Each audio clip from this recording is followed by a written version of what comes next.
All right. Welcome, everyone, to the Deep Dive. Today, we're going to be really digging into something I think we all kind of struggle with, and that's how much we work, how that affects what we actually get done, and maybe more importantly, how it makes us feel along the way. We've got some really interesting stuff lined up for you today. Yeah, for sure. We've got a study that looks at how chatbots can affect our mental energy at work. Microsoft Japan actually experimented with the 4-day work week. Pretty interesting stuff. And then we even have some insights from like the science of overwork and why just pushing yourself constantly can really backfire. Yeah, and that's something we all need to be more aware of. I think this is going to be a really valuable deep dive for our listeners, especially, you're busy. You want to learn about this stuff quickly, and we're going to try to cut through all the jargon and just give you those golden nuggets, the stuff that really matters. Absolutely. Think of this as your shortcut to understanding how to optimize your efforts, how to get more done, and how to feel better while doing it. Yep. We've looked at research on how we interact with technology, the dangers of burnout, and then we've got this really cool case study from Microsoft Japan. Like you said, they actually tried out a 4-day work week. Right. So our goal here is to kind of extract the key learnings. Right. What's the relationship between workload and productivity? What are some innovative approaches that companies are experimenting with? And how can we really emphasize the importance of rest and recovery, which so often gets overlooked? All right, let's jump right in. And I think a great place to start is with this study on human chatbot interaction and productivity.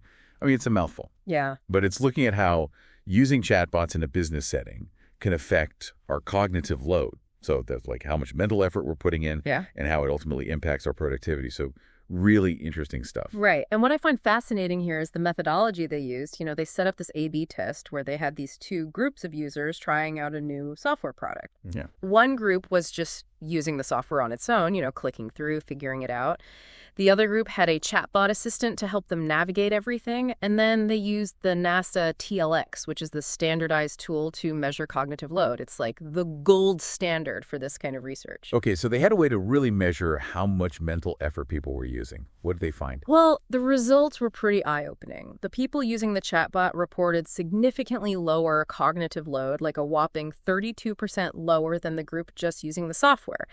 And on top of that, they were also more productive. That's huge, 32% lower. I mean, that's not insignificant. Yeah, no kidding. And their productivity, based on how much they accomplished compared to the time they spent, was about 60% higher. Wow.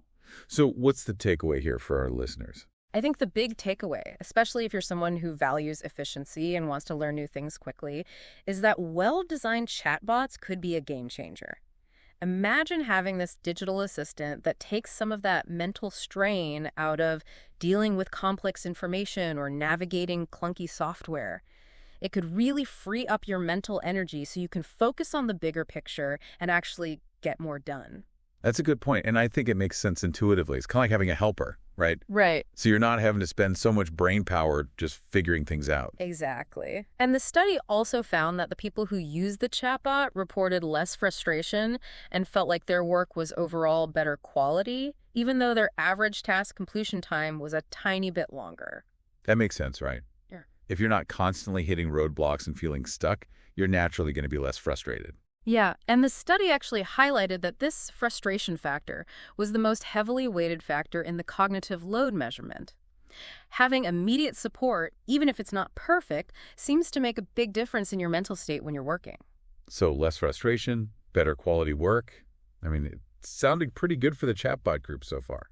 It does, right. But it makes you wonder, what is it about using software on your own that creates that frustration in the first place? Yeah. The researchers think it comes down to not having those immediate answers and that feeling of hitting a wall, like you're spinning your wheels and not getting anywhere. With a chatbot, even if the response isn't exactly what you need, you're still getting some kind of interaction, a sense of progress. Keeps things moving, yeah. Exactly. Now, there was one finding that was a little unexpected. The chatbot users actually found the interaction physically more demanding. More demanding. How so? Well, think about it. You're typing more compared to just clicking through menus. Oh, right, yeah. But the researchers pointed out that this physical demand wasn't really a major factor in their overall cognitive load assessment. I see. So it highlights that while physical effort does play a role, the mental burden of feeling lost or confused or just plain frustrated has a much bigger impact on our overall experience and how productive we are. And here's another interesting tidbit. The study found that even though the chatbot users were getting better results, they actually underestimated their own performance. Really? That's kind of weird. Yeah, it's a strange quirk. It makes you think, if we start relying on chatbots more and more, could it subtly skew our perception of what we're capable of, even if we're actually accomplishing more? That's a good point. So to summarize, this research suggests that using well-integrated chatbots could be a really valuable tool for anyone looking to be more efficient.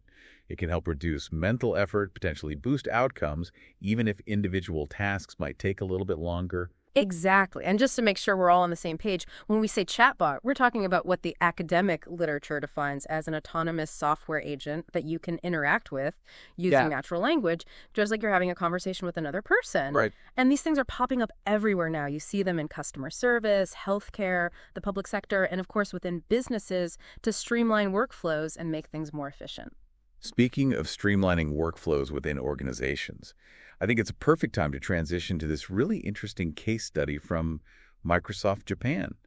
Remember, they actually experimented with a 4-day work week. This is back in August 2019.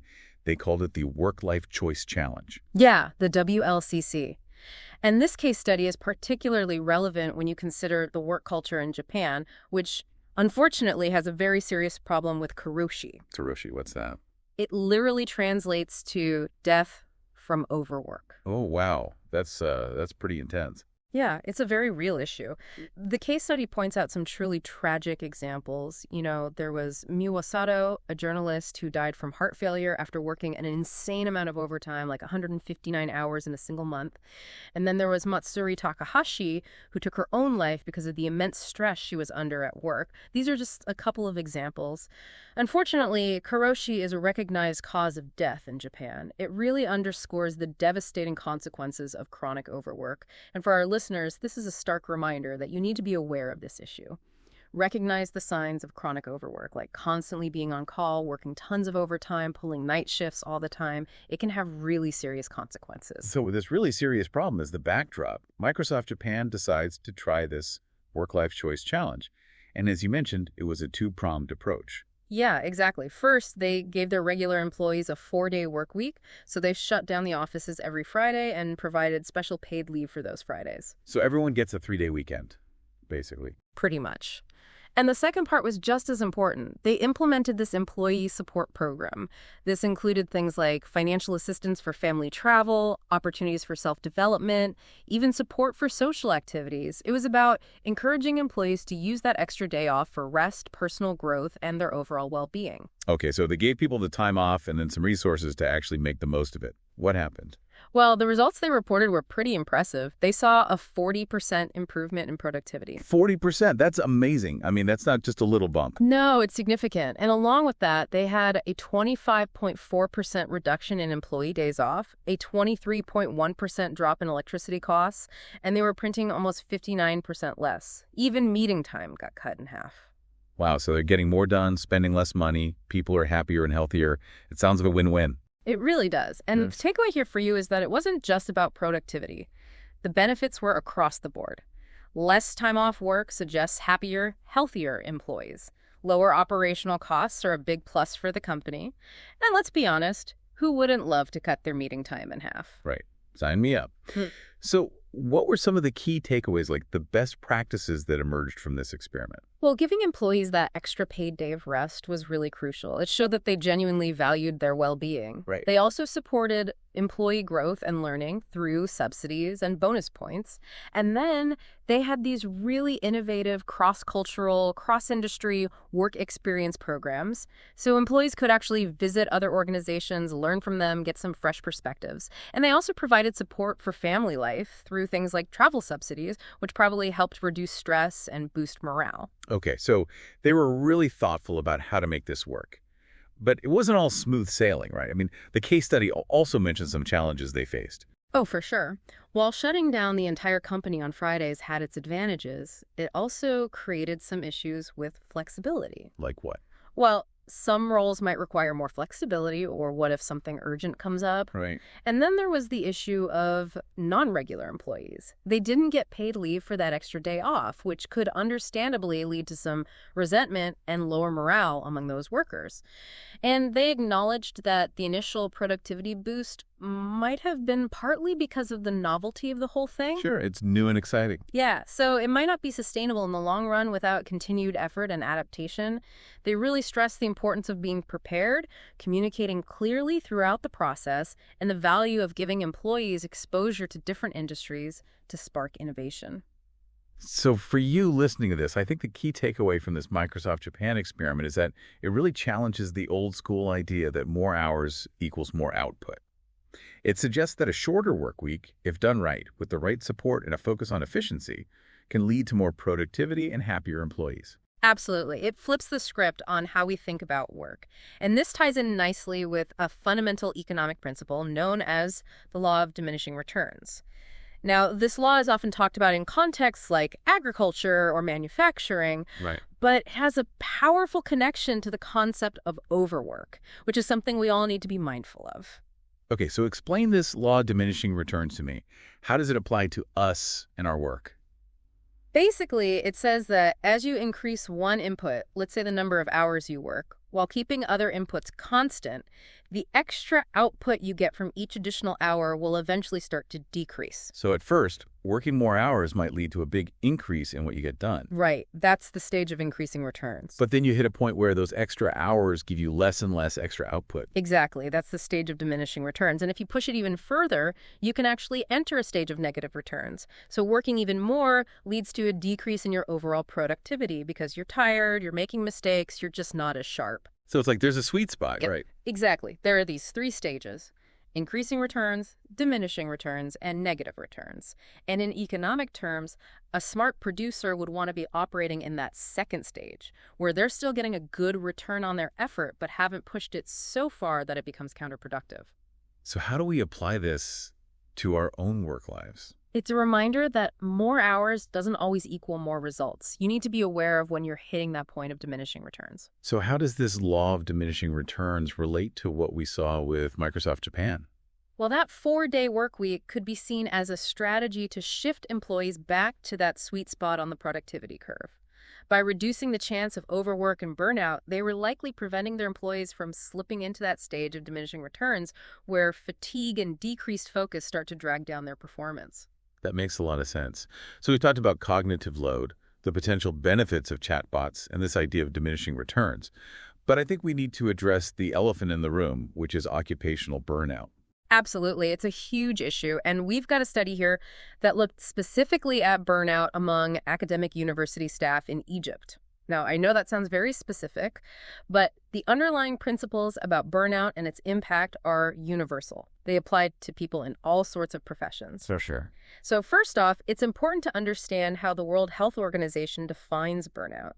They describe it as a syndrome that comes from chronic workplace stress that you haven't been able to manage effectively. Yeah.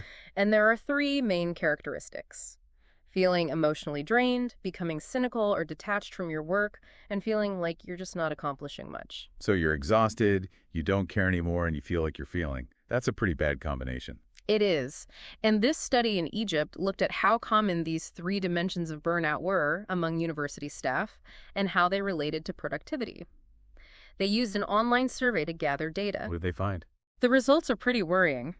28% of the staff reported high levels of emotional exhaustion, over 18% had high depersonalization, and a whopping 88% said they had low personal accomplishment. Wow, those are really high numbers. But how does this tie into productivity? Well, the key finding is that moderate and high levels of emotional exhaustion were significantly linked to increased productivity loss. And this loss showed up in two ways: absenteeism, which is when you're actually missing work, and presenteeism, which is when you're physically at work, but you're so brained out that you're not really getting anything done. So it's not just about people calling in sick more often. Mm-hmm. Even when they're there, if they're burned out, they're not as effective. Exactly. Burnout isn't just a personal problem. It has real consequences for how productive people are and the overall effectiveness of any organization. So what can we do about it? I mean, it seems like we're all working so hard and there's so much pressure to achieve. How do we avoid burnout? This is where understanding the science of overwork and the importance of breaks comes in. There's this idea that an idle brain is anything but idle, which sounds counterintuitive, but it's really key. When we rest, when we disconnect, our brains are actually still working. How so? Well, there's this network in our brains called the default mode network, and it becomes more active when we're at rest. This is when we tend to have those creative breakthroughs, those aha moments. I see. It's like our subconscious is still processing information, working on problems in the background, while our conscious mind gets a chance to recharge. The research we looked at mentions Tony Schwartz's advice about working in 90-minute focused sessions followed by meaningful breaks. That makes sense, but it seems like a lot of us, myself included sometimes, just push through and work for hours on end. And that can be a real problem. There are some very clear reasons why overwork is so detrimental. First, it makes you more prone to making mistakes. That's understandable. When you're tired, you're not as sharp. Right. They even give a really sobering example of a nurse administering the wrong dosage of chemotherapy because of fatigue. In high-pressure situations, the consequences of mistakes can be devastating. But even in less critical roles, being overworked leads to errors, oversights, missed deadlines. So overwork actually makes us less efficient. Exactly. It can show up in obvious ways, like getting distracted easily or having to reread things multiple times. Right. But it also shows up in subtler ways. You might feel so overwhelmed that you procrastinate or struggle to prioritize effectively. And then there's Parkinson's law, which states that work expands to fill the time we allocate to it. So just working more hours doesn't necessarily mean you're getting more done. It might just mean you're spending more time on the same tasks. Right, you're just stretching things out. Exactly. And then, of course, there's the impact on our health, which is probably the most important point for your well-being. We've already talked about karoshi, but even short of that extreme, constantly overworking yourself increases your risk of heart problems, sleep disorders, anxiety, and depression. So it's not just about getting more done. It's about our long-term health and well-being. Exactly. And finally, it's important to recognize that overwork can even impact your leadership skills. When you're stressed and exhausted all the time, you're not communicating as clearly, your emotional intelligence takes a hit, you're not as good at solving problems. So it affects how we interact with others and how effectively we can lead. Precisely. You might become more irritable, less empathetic, less effective at motivating your team. So learning to take breaks, prioritize rest, is not a sign of weakness or laziness. It's actually a crucial strategy for being more productive, being a better leader, and just living a healthier, more balanced life. One simple tip is to really try to distract your mind when you take a break. Like how? Do something enjoyable and relaxing. Exercise, hobbies, spend time in nature, anything that helps you mentally disconnect from work so your brain can recharge. Rest is not a luxury. It's an investment in your long-term success and well-being. That's a really important point. I think sometimes we forget that. Okay, so we've covered a lot of ground today. We've talked about how technology, like chatbots, can potentially reduce our mental workload and help us be more productive. We've looked at this fascinating case study from Microsoft Japan, which suggests that a shorter work week can actually lead to increased productivity and happier employees. Absolutely. And we've explored these key concepts, like the law of diminishing returns and occupational burnout, which really highlight why pushing ourselves too hard too often can backfire in a big way.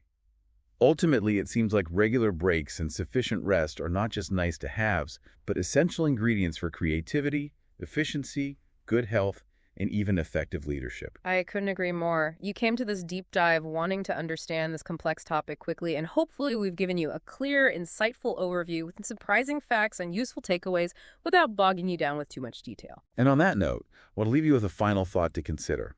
Take a look at your own work patterns. How could you integrate more rest and recovery into your routine? Yeah, what could you change? Could you leverage technology like chatbots? Would experimenting with a shorter work week be possible? Maybe it's just about being more intentional about taking breaks throughout the day. What's one small change you could try this week based on what you've learned? It's all about finding that sustainable balance for long-term success and a healthier, more fulfilling way of working and living.